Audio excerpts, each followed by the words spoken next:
The following content is provided under a Creative Commons license. Your support will help MIT OpenCourseware continue to offer high-quality educational resources for free. To make a donation or to view additional materials from hundreds of MIT courses, visit MIT OpenCourseware at ocw.mit.edu. Last class I talked about payment channels and Lightning Network. So today we'll talk about a bit more about payment channels. We'll recap a little bit. We'll talk about some optimizations, one of which is key addition, the other is hash trees, and then we'll talk about cross-chain swaps or cross-chain atomic swaps. Okay, so last time the sort of main idea of these payment channels is you've got this commitment transaction and each party holds a sort of different transaction that has, the same amounts but slightly different scripts. So it's spending from a shared funding transaction, and it's sending out to, the one that's held by Alice on her hard drive sends to Bob in the clear, right? Bob just gets his 8 coins with no ifs, ands, or buts. However, when Alice broadcasts this, she needs to wait 100 blocks. She needs to wait a day. And if she reveals this key to Bob, now Bob can use Bob's key and this revocable key, and Bob can get these coins immediately, right? And the opposite is for Bob, right? So when Bob has his transaction, it's got Alice's signature. He doesn't store his own because he can just compute it quickly. The 2 coins that go to Alice go to her in the clear. However, the 8 coins that Bob gets for himself, he has to wait 100 blocks. And during the 100 blocks, Alice can sign if she has Bob's revocation key. Okay, so that's the basic idea of these outputs. And then you construct these. So when I say, Alice 1 Bitcoin, Bob 9 Bitcoin, it's of the format in these, right? The person who holds that transaction has a transaction where the other party gets the coins immediately, and their own coins have this lockup period and can be grabbed by the other party if they revoke them. So initially the state is Alice has 1 Bitcoin, Bob has 9. There's 2 different state 1 transactions, one held by Alice, one held by Bob. They build a new transaction together where Alice has 5 coins and Bob has 5 coins. And then they revoke the old one by sharing these secrets, right? So now, since they both handed each other these revocation private keys, both of these parties cannot broadcast this. If they do, the other party takes all the money, right? And then you can build these indefinitely. Okay, so any questions about that? That was covered last time, but it's can be complicated. Questions? Good? Okay, so some optimizations we'd want to make. So basically, either party broadcasts and has to wait. Alice gives Bob the Alice R private key. Bob gives Alice the Bob R private key. If they broadcast, the counterparty takes all the funds. So what are some optimizations here? The basic idea of the script is, okay, key A can, you can have a signature from key A, and you have to wait a day or 2 or 5 or whatever. Or you can have a signature from key B and a signature from key C. So what are some optimizations here? The revealing part. Any way to make that smaller, more efficient? So one idea is use a preimage instead of a signature, right? You're just revealing something. You're not actually committing to any data. So when Bob reveals his secret, he could just be, here's a preimage.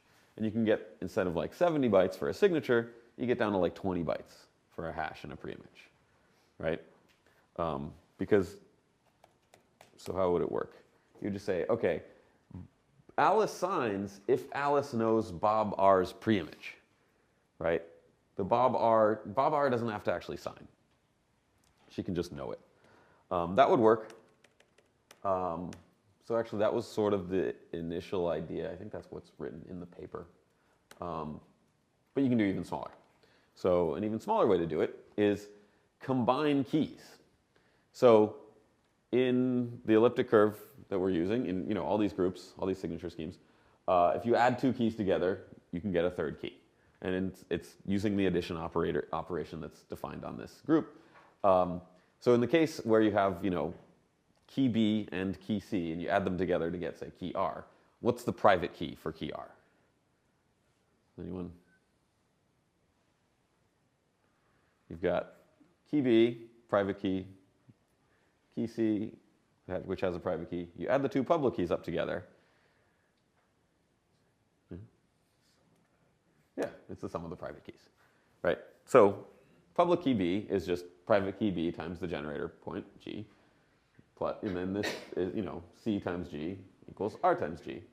And then you can just, move the parentheses around. So B plus C, the private keys added together times the generator point is still the same. So this is a really nice property. Actually, it's sort of the main property that we use for all signatures and all this stuff.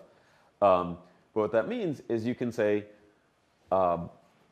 here, I take your public key. I'm going to compute, come up with my own private key, compute the public key for that, add them together and say, hey, we've got this new shared public key. And neither of us can sign with it yet because we don't know each other's private keys. But if either of us reveals the private key, then the other party can sign with it, right? So if this is Bob's and this is Alice's, they can both compute little r times G by doing this operation, right? They both share public keys and compute the shared public key. But they cannot sign because neither of them knows little r. And then let's say Alice says, okay, Bob, here's this little c. Gives it to Bob. Bob says, okay, now I know little r. But Alice doesn't, right? So this is a really nice way to do it because it saves a lot of space. So instead, the script is now just key D. Oh, I should have put R. Oops. Key D or key A and time, right? So instead of having this key and time passes or these other two keys both sign, you just have a single key that can sign immediately or another key that can sign after a period of time. So the actual script used is this. You say op if, the key R, op else, delay, op check sequence verify, op drop, then the key A, then the end if, then the op check sig. So I'll walk through this because it's a little confusing. The op if takes an item off the stack and it's either true or false. So the first thing you have to do is you have to indicate which of these two paths you're going to use, right? Either you're going to put key R on the stack or you're going to put this delay number, which is say 100 blocks, put an op check sequence verify to verify that it has been 100 blocks since you created the transaction you're spending. And then you have to drop the delay. This was to ensure compatibility since it's a soft fork. So old nodes would see this. Old nodes would see this. They would see a no op, and then they would see the drop to get rid of this whole thing. So the old nodes wouldn't see it at all. Then you have a key A put on the stack, and then you end the if statement, and then you check signatures. So really, the if statement is just determining which key gets pushed onto the stack. And then after the if statement, there's a check sig, to check the signature from that key. So for example, if you're using the revocation key, the key that has been combined and revealed to you, you just put a 1 on the stack and then a signature from R. And then the op if resolves to true, so it executes this by just pushing the key onto the stack. Then it executes op else, skips to op end if, and then does op check sig. Right? So basically, you say 1, execute op if, key R, skip to check sig. So it's just, you need to sign with this key. Or you say 0 and signature from A. And then so the op if takes a 0, it skips to op else because it's not true. It performs, pushes delay onto the stack, performs check sequence verify to make sure that enough time has passed. Drops the delay number off the stack, which is a little ugly. It would be nicer if op check sequence verify did that itself, but it doesn't. Then pushes key A onto the stack, ends the if statement and checks the signature. So it's a little more complicated than like in C, where you just can say like, you know, key D or key A and time. But this is stack-based, and it's not too hard when you get these things to work. So any questions about this setup? Yes? So what's op drop again? Op drop takes the topmost item on the stack and deletes it, and all the lower items come back up. Yeah, it's just so that compatibility-wise, there would be ways to, since op-check sequence verify, basically, this used to be a no-op, where it did nothing. And then the soft fork was, okay, we're redefining no-op 3, I believe, to op-check sequence verify, where it looks at basically the age of your inputs, and how, you know, how many confirmations your inputs have had, or really the specific input you're spending in this case. Old nodes would just see it as a no-op, and so you could put something like delay, op-check and sequence verify, and then an opcode around here that says, make sure the top item on the stack is greater than 5.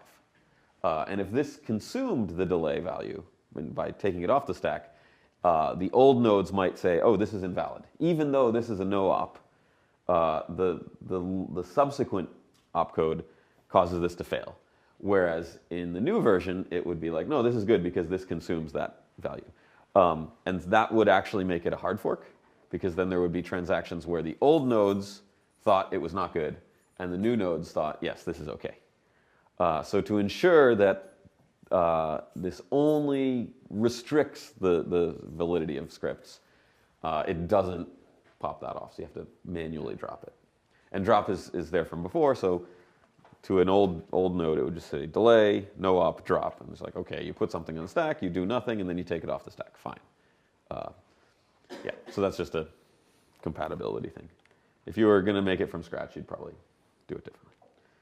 Other questions about this? Okay. Cool. So, okay, so then you reveal keys, right? You keep revealing things each time you make a new state.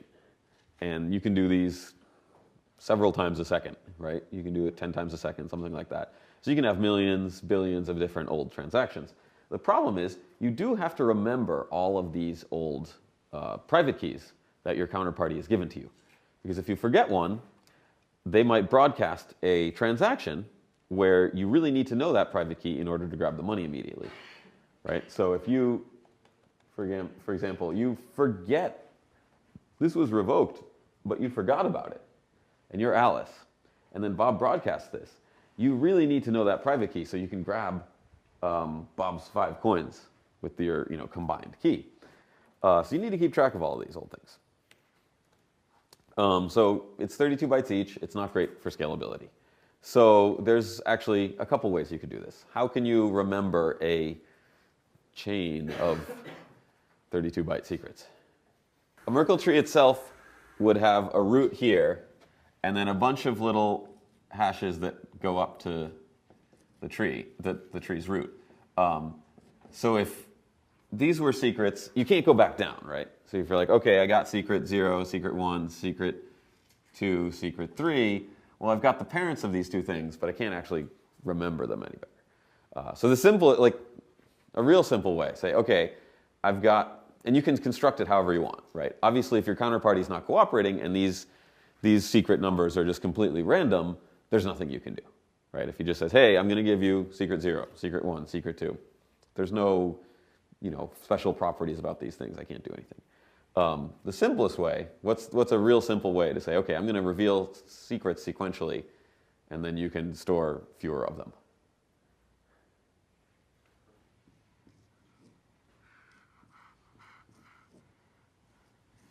It's sort of like a blockchain, right?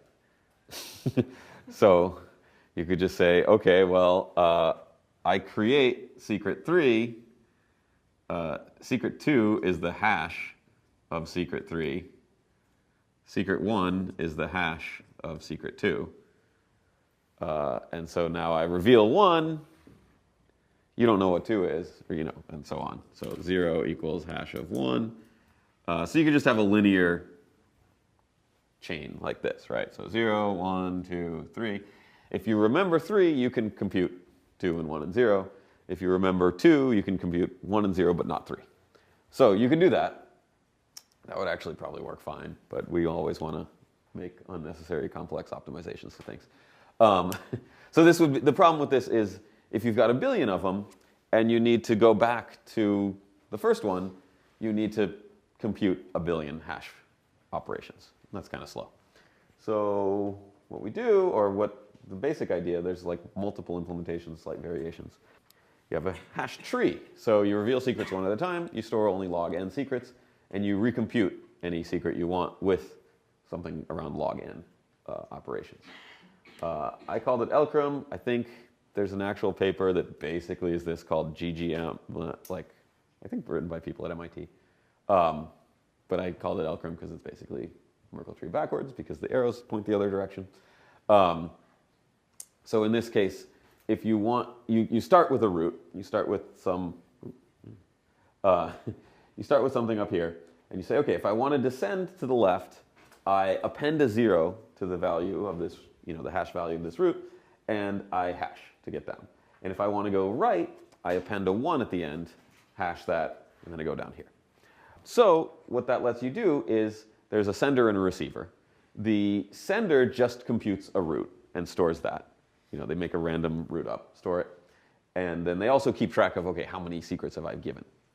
The receiver just receives the first one, number 0. Can't do anything. They receive 1. Okay, still can't do anything. They receive 2. Now they can say, okay, well, I can throw away 0 and 1, because if I want to compute 0 and 1, I can just store 2, and if I want to send to the left, append a 0 and hash if I want to send to right. So I don't store these, but I know they're still computable for me if I ever want to grab them back again. I receive 3, can't do anything. Receive 4, can't do anything. Receive 5. Now I can do the same thing with 3 and 4, remove those from the disk, and only store 2 and 5. So if I get a request for 3, I can easily compute it. And then I receive 6, and I can delete those 2 as well. Right? So as I go up the tree, sometimes I only have to store 1 thing. Sometimes I have to store 3 things, because that's the height of the tree. Well, it's basically you have to store at most 1 on every level, and then sometimes 2, if there are 2 leaves. So basically log n storage, and computing hashes is pretty quick too. So that's a fun way to only have to store a very small amount of data. Okay, any questions about this? Okay, so we're going quick. Okay. Okay, we need intermissions, quick. Okay, so we'll talk about cross-chain swaps for the bulk of this day. So there are altcoins. I mostly work on Bitcoin. I think a lot of the research is on Bitcoin, but there's a lot of different coins too. People saw the idea of Bitcoin and said, hey, let's copy it. So initially, most of them were just copies, right? There was a site called coingen.io. So like 2012, there started to be a lot of altcoins, like Litecoin and Dogecoin and things like that.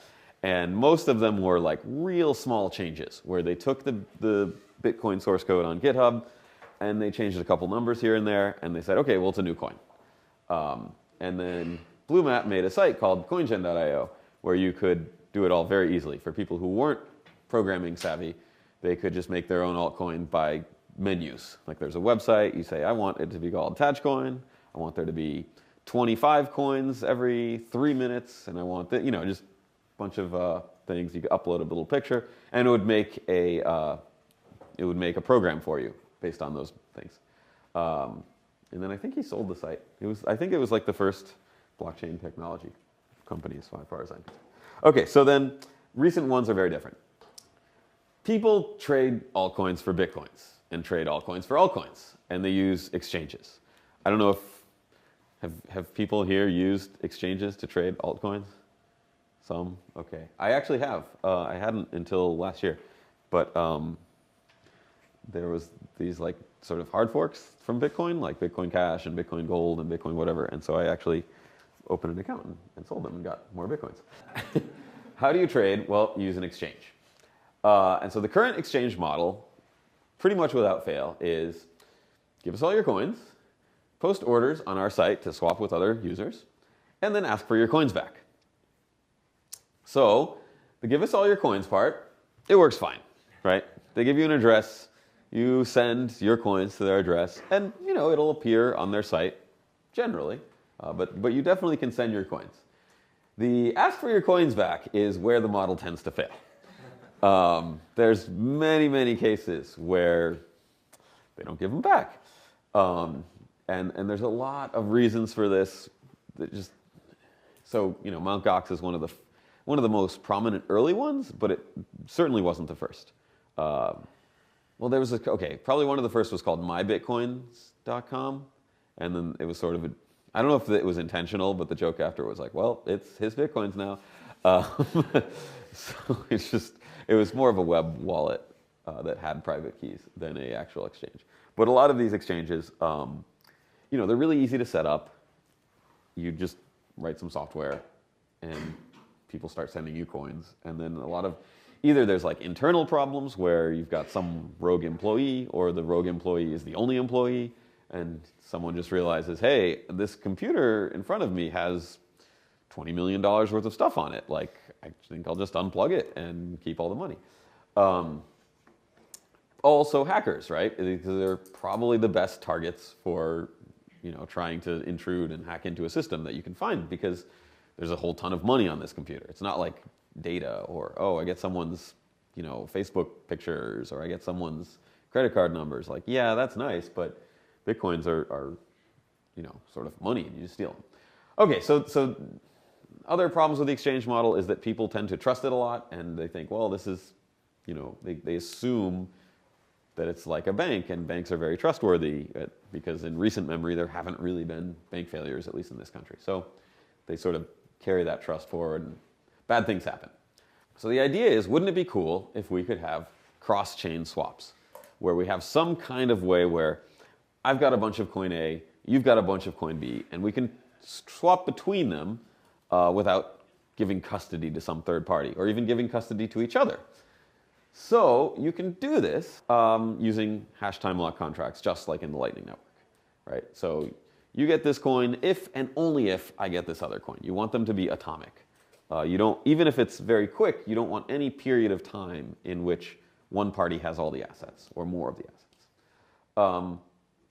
So the interesting thing about this is the Lightning Network sort of does this already, right? The Lightning Network is a way to make atomic payments between different channels. And then if you look at these channels and say, well, do the channels have to be on the same coin? Do they have to be the same blockchain? And basically, no. Not much difference has to happen for these to be different, for them to be different blockchains. Okay, so this is the HTLC slide from last time. It's similar in that you have these two outputs, right? The same as in a regular Lightning payment channel that's at rest. So for example, Bob holds this, where if he broadcasts this, Alice gets 2 coins right off the bat. Bob needs to wait 100 blocks or Alice can know Bob's revocation key, and she can get 7 coins, or he gets the 7 coins. And then you've got this HTLC, hash time lock contract, where Alice needs to know a pre-image, Alice needs to know R, this receipt, or Bob has to wait. But the difference in waiting is this is a relative time lock, so that Bob has to wait 100 blocks after he broadcasts this transaction, right? Whereas in this case, Bob has to wait until height 500,000, regardless of when he broadcasts this transaction. So it may be that he can broadcast this transaction and immediately spend by signing here, because that time has passed. So it seems like a small distinction, but it's actually pretty important for this to be just absolute time. So that's how an HTLC works, right? This output's Alice's, no question. This output should be Bob's, and by should I mean like something's gone wrong. Something's gone pretty seriously wrong if Alice takes this money, right? This only is due to fraud, and fraud is not like in a legal defined sense, but we sort of can think of, basically this is always going to be Alice's. This is approximately always going to be Bob's. This one we're really not sure. right? This can fail, and it's not due to any malice. This can sort of, it should be Alice's, right? You're trying to pay Alice here, but it may well be the case that Bob takes it back. And that's not due to fraud, that's just due to computers crashing or networks not working right or something like that. You know, this can sort of innocently be broadcast and go back to Bob, whereas this can't really. Any questions about the HTLC basic idea? Okay, so Alice needs to know this secret, or Bob has to wait until a certain time. Okay, so the cross-chain swaps is basically the same as a routed payment in Lightning, right? Before we said, okay, Alice has a channel with Bob, Bob has a channel with Carol, and now Alice wants to pay Carol without opening a new channel. In the case of Lightning, where it's all on the same blockchain, Alice could open a payment channel to Carol and spend directly that way. In the case where these two are different blockchains, you can't actually do that, right? You can't say, oh, I'm going to, there's no defined channel that will link two different blockchains. Okay, the other aspect is, although this can work with three parties, in the case of swaps, you're generally not saying, hey, Bob, I will pay you 5 Dogecoins if you pay Carol 100 Vertcoins. You're usually saying, if you pay me 100 Vertcoins, right? So, yeah, usually it's Alice sending to Bob, who's sending back to Alice. It still works if this is a third party, Carol, but it sort of doesn't make as much sense because generally you're saying, hey, I'll give you this if you give me that. Okay, so in this case, we have two different blockchains. We've actually reduced the number of parties where it's just Alice and Bob, but we've got two different blockchains. We've got Dogecoin, which I think is like yellow, right? And then Vertcoin is like green-ish. You actually can't use Doge. You can't, oh, because they don't have SegWit. Well, say Dogecoin upgrades pretty soon. So you could, but you'd have to write a lot of code to deal with that, yeah. And who wants, it's way easier to just merge in. They don't check sequence verify at all? There's probably ways around, but yeah, no, just upgrade. Who's in charge of Doge? I don't know. Yeah, tell them to upgrade. So a lot of these altcoins, they sort of archaeological aspects to them, where you can see where they branched off of the main Bitcoin code base, because a lot of times they don't get updated, because no one's really working on them. Despite no one really working on them or looking at them, they can still be worth $1 billion, as I think Doge was a few months ago. But so sometimes they catch up and they're like, oh, let's take all the code from Bitcoin that they've developed from the last few years and apply it. Sometimes the opposite happens, where an altcoin will make something cool and people in Bitcoin will merge it in, but it's generally the opposite direction. Okay, so you've got these two channels that have been set up, and Alice wants to sell her Dogecoin and buy Vertcoin. So you have the same HTLC construction where Alice, what's interesting is this case that it's the same person on both sides, so there's actually some optimizations you can do, but forget those for a second. Alice computes a random number, R, hashes it to make H. She sends it to herself, which doesn't really make any sense in this case, so you can skip that step. Alice already knows H and already knows R, so yeah. But Alice doesn't have to be Alice, right? It could be Carol. So there's optimizations that you can do when they're the same person, but anyway. Okay, so she constructs an HTLC to Bob and says, okay, if Bob knows R, he gets this money. Otherwise, Alice gets it after 5 o'clock. Bob says, okay, I don't know R, so I can't get these Dogecoins. Bob then forwards it to Alice and saying, okay, if Alice knows R, she gets the coins. If Bob waits till after 4 o'clock, he gets the coins. So it's sort of like, why make this construction? It actually still makes sense, because even though Bob knows that Alice knows R, Alice will have to reveal R in order to take the coins, right? So it's saying, okay, you need to know R, and you need to not just know R, but you have to show everyone. Because the actual script says, okay, you need to know the pre-image of this 20-byte hash. And when you actually spend, you have to put that pre-image in the blockchain, right? You have to put it in your input for your transaction, and then Bob can see it. So the idea is, if Alice closes this channel on Vertcoin, takes the coins by using R, Bob will know R, and Bob will know it's the same R that he can use to take the coins on the Dogecoin network. Okay, so you add these two HTLCs. You then clear them out. So Alice can, instead of revealing R on the blockchain, Alice can just reveal R directly to Bob. Say, okay, I'm clearing out this HTLC because here's R. You know that I can do this, so just give me the coins. You also know R, so you can take the coins yourself if I don't cooperate on that end. But hopefully she does. So then you get rid of the HTLC. Now it's back down to two outputs. There. And then Bob says, okay, I've lost the vert coin, and I haven't really gotten the Dogecoin yet, but I know I can close the channel and take it if need be. And then Bob goes to Alice. She already knows R, but look, like, you know that I know R, let's clear this. And then Alice can just send the coins that way. Okay, so any questions about this setup? Yes? Because there's latency, can Alice mess with Bob, basically, take the vert coin, and before Bob has a chance to get the Doge, basically screw Bob?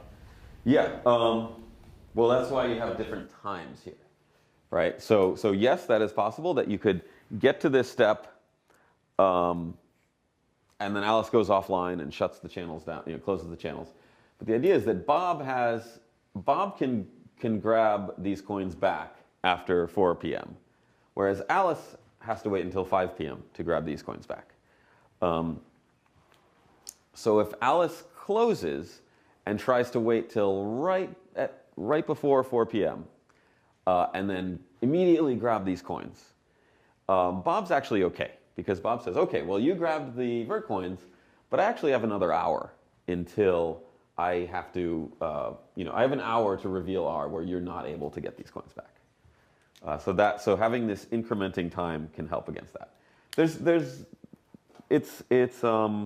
An hour is probably not enough. The trade-offs to having these times is if you have it very far in the future with very large gaps, those HTLCs can get stuck there. And if Alice just says, look, I'm leaving this third output in the transaction, that can be annoying. Or if it gets stuck on chain, it might take a long time to get it back. But so you want it long enough times that you don't worry about these timing attacks where someone immediately broadcasts and now you only have an hour and maybe the blockchain's congested. Versus the annoyance of, oh, it closed and now I have to wait until 5 p.m. So those are the trade-offs there. Any other questions? Okay.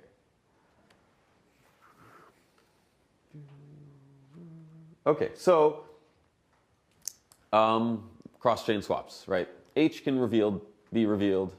R. Well, H goes into either chain. R is then revealed on either chain, so that both parties need to watch both parties need to watch both blockchains.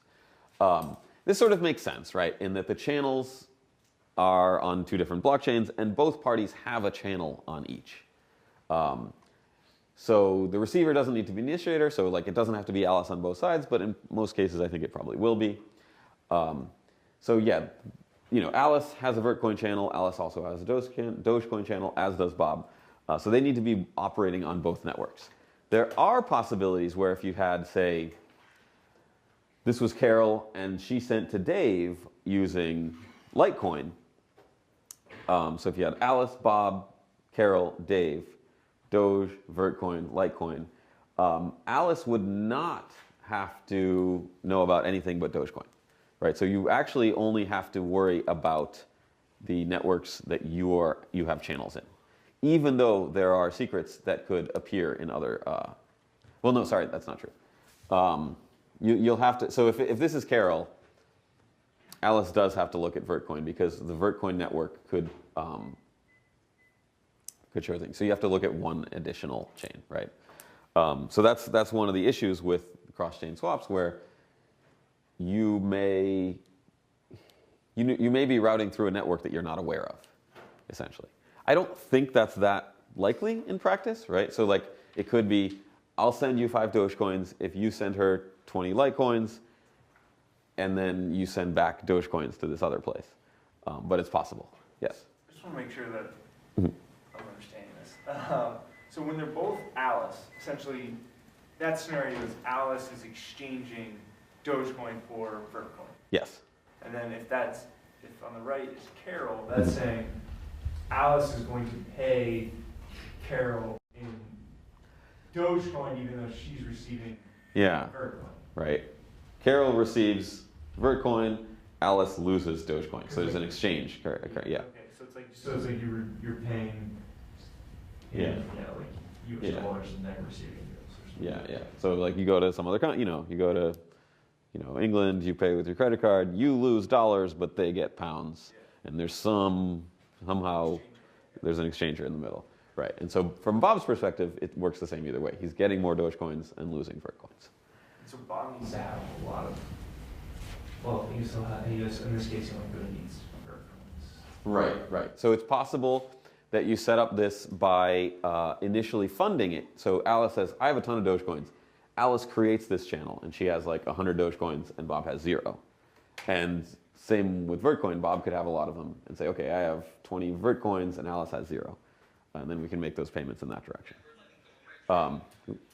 You can pay them, so actually in all the software now, I think there's only single funded channels, because having both parties funded at the same time is kind of, it's software-wise a little harder, and it's also like interface-wise going to be complicated, because how do you know when to match someone's funding, right? So usually what you do is you say, I'm Alice, hey Bob, what's your public key? Give me a new public key.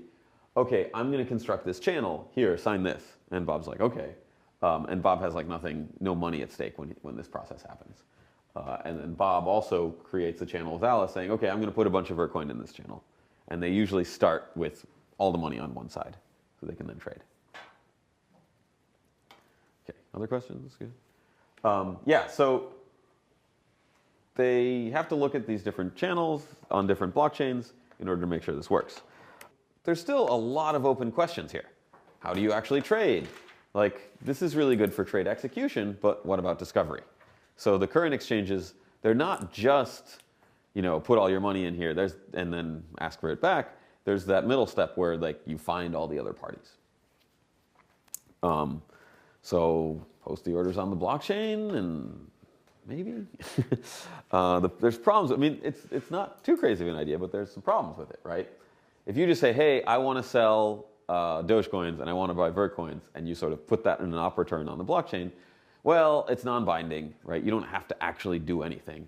There can be front-running where the orders can go in, the wrong sequence or in time, and it's not scalable, because if everyone's posting orders on the blockchain, that can take up a lot of space, probably more so than actual transactions. I don't know I'm sure maybe like total number of orders placed on a order book versus total number of actual order executions.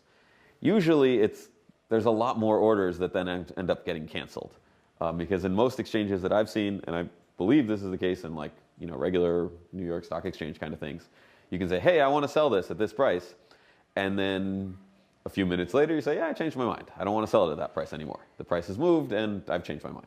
And a lot of times, yeah. New York Stock Exchange runs about 100 messages for every executed trade. Okay, so about 1% of the actual trades get executed. Yeah, that sounds probably about the same as in a lot of Bitcoin exchanges. Usually in the Bitcoin exchanges, they don't charge you to post an order and then take it back. That's free. Whereas the trade actually executing, usually they have some kind of fee. So posting the orders themselves on the blockchain seems like a cool idea, but you've got now the scalability problem of all these transactions. Now it's probably 100 times worse, because and front running could also be tricky, because the blockchain does provide sequence and timing, but it's up to the miners. So if you have a 10-minute window, during that 10-minute window, the miners can basically shuffle things around however they want. And so if the miner is also trading, they can see, oh, I see all these different orders. I will match these orders and let those happen afterwards. So this is an issue. So there's a bunch of different models people are looking at. And to be clear here, this is not something that really I don't want to say it doesn't exist yet. It sort of does. There are these decentralized exchanges popping up, mostly on the Ethereum network right now, because then it's not actually cross-chain. You can have cross-asset because there's all these ERC20 tokens, but the cross-chain swaps themselves are a bit more complicated to program. So I don't know of any live, not mainnet operation like this. So one model would be you have a central order book and a central counterparty. So the exchange says, okay, we're still the exchange. We still have a website. We still have buys and sells and stuff like that. And not only that, but the exchange is one side of every trade. So they say, okay, open a channel with us, put all your Vertcoins in, put all your Dogecoins in, and then we'll open a different channel with you, and we'll put Litecoins in it. And if you trade with us. But then what they can do is they can say, well, we're not actually going to trade unless there's someone else performing a similar, opposite trade. And then they can keep the spread. So they say, okay, we're selling Vertcoin at this rate and buying it at this other slightly different rate. So that seems the most feasible. I would venture that that's going to happen first because it's not too crazy. But it has similar centralization to the current model, right? But there is less counterparty risk. So if you are worried about an exchange shutting down and running off with all your Dogecoin, this can help, right? You say, okay, well, I have a channel with my Dogecoin in it and a channel with my Vertcoin in it, and I can sell some Dogecoin, get some Vertcoin from the exchange, and I still have a nice order book. It doesn't solve any kind of front-running problem, right? The exchange can still order things how they want, and the exchange can still shut down, but it's much more difficult for the exchange to somehow steal your coins, which is a problem now. Another model, you can say, well, we have a central order book, right? So the exchange still exists and aggregates all the orders of everyone who wants to buy and sell, but there's multiple counterparties that you interact with directly. So the exchange says, okay, I'm E, and I will tell Alice about Bob, right? Alice says, hey, I want to sell Dogecoin and buy Vertcoin at this rate. And then the exchange tells Alice and Bob, okay, you guys matched, right? Bob, you want to sell Vertcoin. Alice, you want to buy it. Here, connect to each other and perform this trade. This is cooler, but there's questions in that, like, if you're connecting to many counterparties, it's costly, right? You have to open a new channel, and that is on chain. Also, how do you enforce trade execution, right? If it's a trade on a current exchange, and you say, okay, I want to buy Bitcoins, and you click, okay, it just happened, right? They aren't even your Bitcoins. You don't really have control of them. So when you say you want to do something, they actually execute it. In this case, if they don't have a channel with you, they just are observing the trade occur, right? So they're saying, okay, Alice and Bob do this. It might not even be possible to enforce. You'd have to have some kind of penalties if Bob says, hey, Alice said she was going to sell but then didn't, or Bob complains, things like that.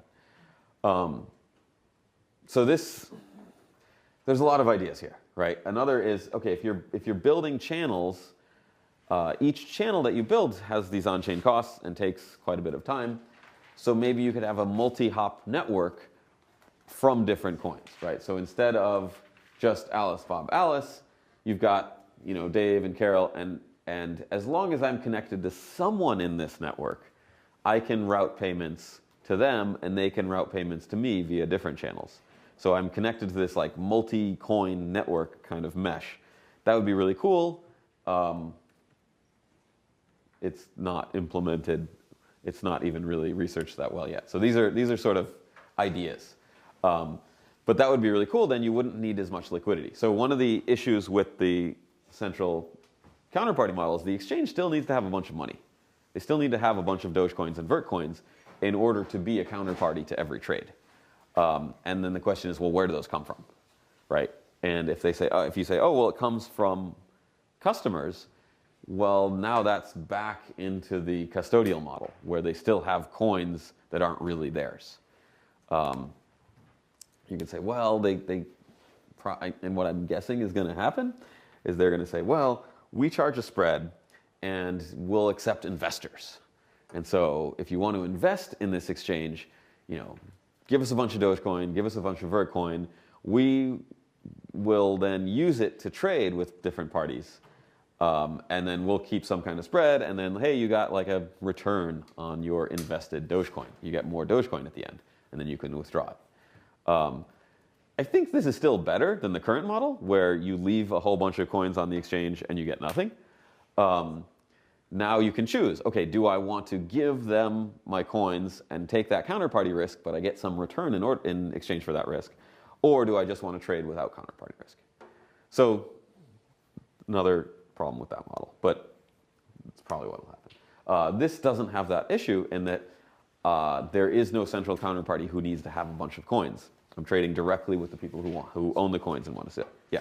My question is, even if you have this central rook and multiple counterparties, Yeah. would there still be these like trader nodes Oh, yeah. that are going to go out there and essentially be kind of the same thing? Like they're going to be well funded, they're going to take fees by doing all these different transactions, and they're going to get bigger and bigger. Yeah, I guess the only distinction is, so yes, It's just allowed. over the, not even long term, medium term, these as a user interface, they'll look the same, right? Because whether it's the exchange itself saying, okay, I'm aggregating, everyone deposit, I've got a ton of capital, I'm going to be a counterparty of these trades and market maker, versus, oh, there's no defined market maker, but the people with a lot of money or who are really trying to do this end up in that position. I guess the only difference is, in this case, the counterparty is also running the order book. And in this case, they may be different, right? There's an order book server, and then there's this big counterparty who has a ton of money who's doing all the trades. So does that make much of a difference? I don't know. Yes? In the history of markets, the second example is the one you see more. Right, yeah. Right, New York Stock Exchange, London Stock Exchange. So the first model has the centralized party collecting huge economic rents because they're centralized, which is kind of interesting where Bitcoin was supposed to be decentralized. But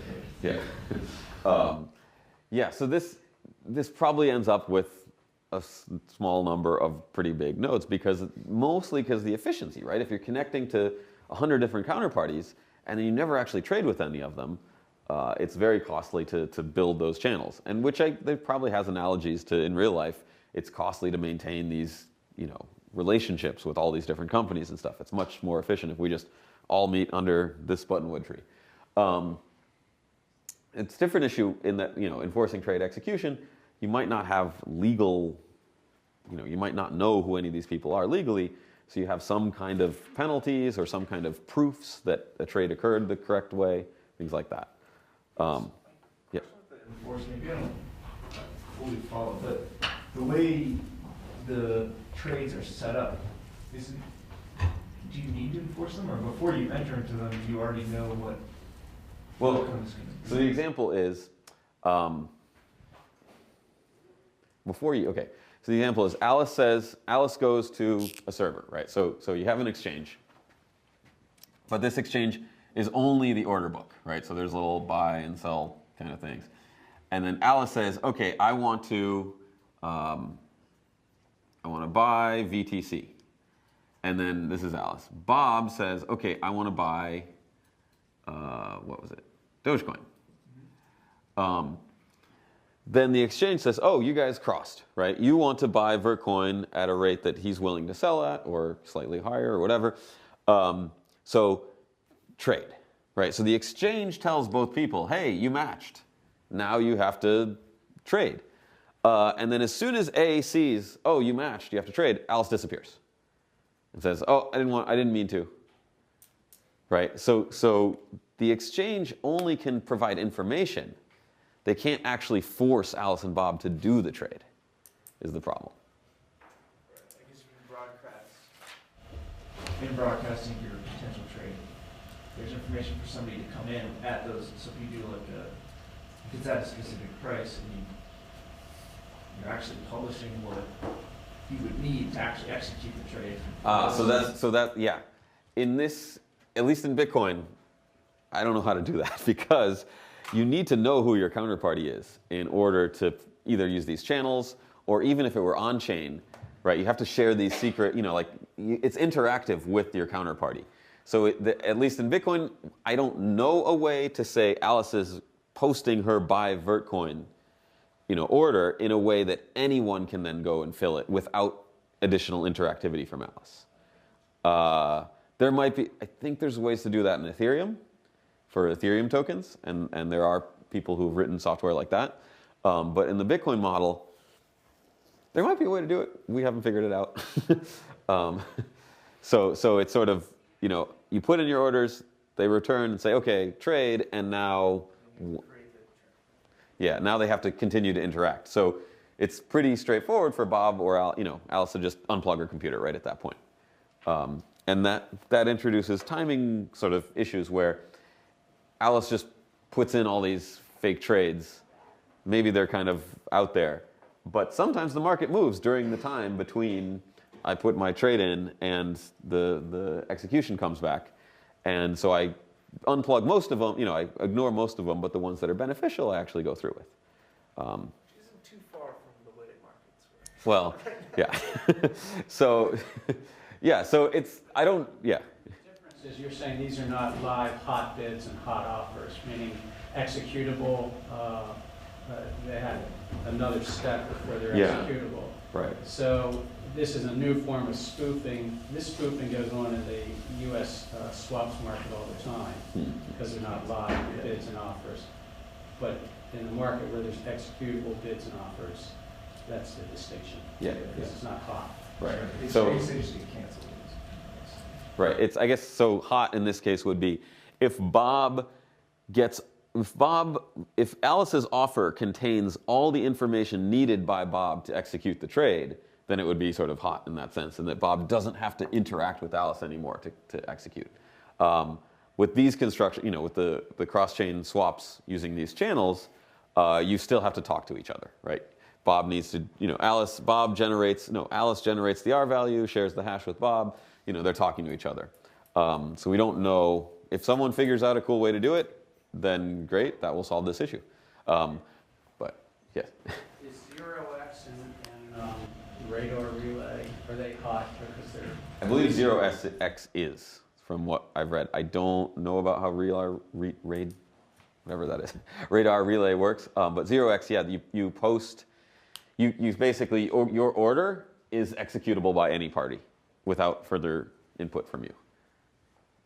But it also has scaling issues, so that's a good segue to the next part, which is having some kind of distributed order book where there is no central order book, there is no central counterparty, the whole thing is a big mesh network kind of thing. That would be really cool. That seems the furthest out in terms of how do you do this? I mean, people are working on it, but it seems hard to make practical in that how do you ensure fairness, right? Who's ordering these things? And you could say, well, the blockchain is ordering these things, but that ends up being that the miners order it. So if Alice is buy Vertcoin, she's like, okay, I'm buying Vertcoin at a price of 5. And then he says, okay, I'll buy Doge at a price of whatever. Basically you cross and you have an order where there's some kind of overlap. The miner can say, okay, well, I'll instead ignore this order, execute my own, and then execute with this guy. And take the spread. Because the miner really gets to sequence things however they want. Right? The blockchain does provide ordering, but at the block level. Within a block, it's totally up to the miner. So the miners could swap things around. But yeah, how do you ensure fairness in terms of timing? How do you enforce trade execution? And probably the biggest for a distributed order book is just the scalability of the orders. You probably don't want to put all the orders on the blockchain, because it just ends up being a ton of data. So you have to have some kind of broadcast network where you've got these orders. They probably should have some way to expire, but an expiry is also an issue in that how do you ensure that, hey, I'm canceling this order, how do you ensure that the cancellation actually propagates? If someone can say, okay, I've got pretty good control of the network, and I can just block these order cancellations and wait and then execute. So this is sort of, there's papers, there's ideas, but it's kind of out there. Okay, so that's basically, yeah, that was it. It's a little earlier, but yeah, this was basically the stuff for today. The idea works, right? The cross-chain swaps, but there's still a lot of issues in terms of, okay, how do you actually get these to work? How do you build a scalable trading platform? And there aren't really any yet. There are some things on Ethereum that work okay. The fees end up being kind of high. And it's also Ethereum where it's not between different blockchains, right? It's all running on the Ethereum network, and the Ethereum network allows you to specify, well, this is actually something else. This isn't Ether. You can do that in Bitcoin, but so there are protocols in Bitcoin like Omni and Mastercoin and things where you could sort of create different assets by using op return. And basically all of those have moved to Ethereum now because it was Ethereum's a much nicer design for those things. And most of the Bitcoin developers are sort of like, great, now all these non-Bitcoin transaction data have left.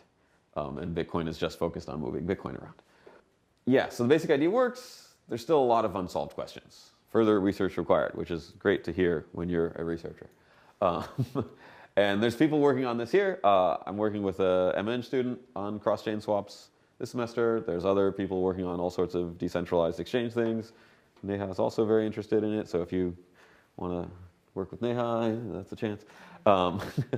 And yeah, I think it'll be big, right? Because if you look at these exchanges, there's a lot of profit.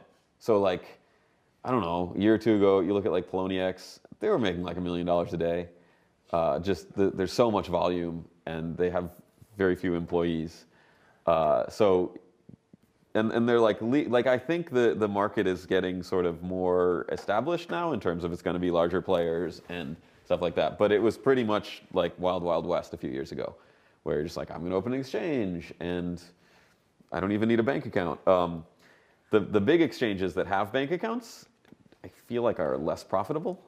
So like Coinbase makes a lot of revenue, but they have a lot of fees, like a lot of costs. They have a ton of employees, they have a ton of lawyers, they have to worry about banks. Whereas if you're like Poloniex, well, Poloniex is now, yeah, it lasted for like a year or two where they could do that. But if you're just some random altcoin exchange, you don't need a bank account, right? You just say, look, I'm an exchange where you can trade Dogecoin and Vertcoin, and that's it. There's no dollars involved. So those kind of places, they can open up on any server, anywhere in the world.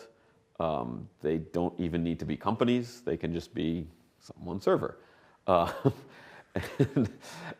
that, the fact that they have custody means they keep, getting shut down or just running off with money. Like Cryptsy, Cryptsy was that guy, right? Yeah, well, he used the exchange wallet as his own personal bank account. Yeah. Spent all the money one day. Right.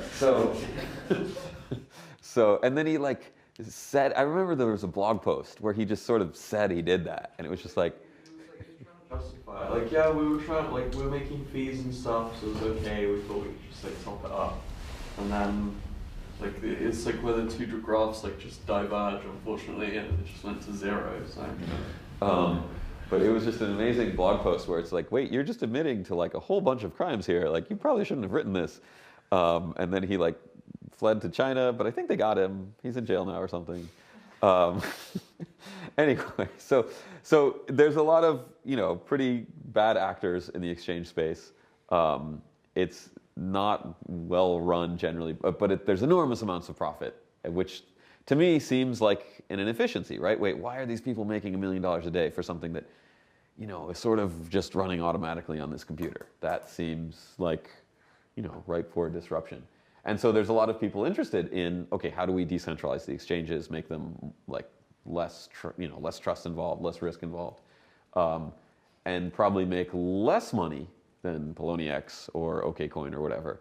But that's sort of better because an exchange where there's less profitability means more people are going to want to trade on it because there's lower fees.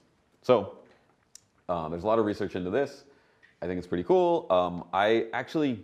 So next class on Wednesday, I'll talk about discrete log contracts, which share some of these issues in that it's a different way to execute a trade, but it doesn't really define how you find people to execute that trade. I personally am more interested in the discrete log contract stuff, probably because I came up with it. but also because I'm not that excited about altcoins in general. I don't know, people like altcoins, but I don't like really feel that like, oh, we need to have like all these different altcoins that sort of act like money. I don't know, which is mostly what cross-chain swaps let you do. So the discrete log contract so has the same issues with how do you find each other, and it's mostly a scalability thing, right? You can do this sort of OTC where you talk in a chat room and you sort of know each other and you trade that way, and that's the level it is right now. But how to scale it up is another question.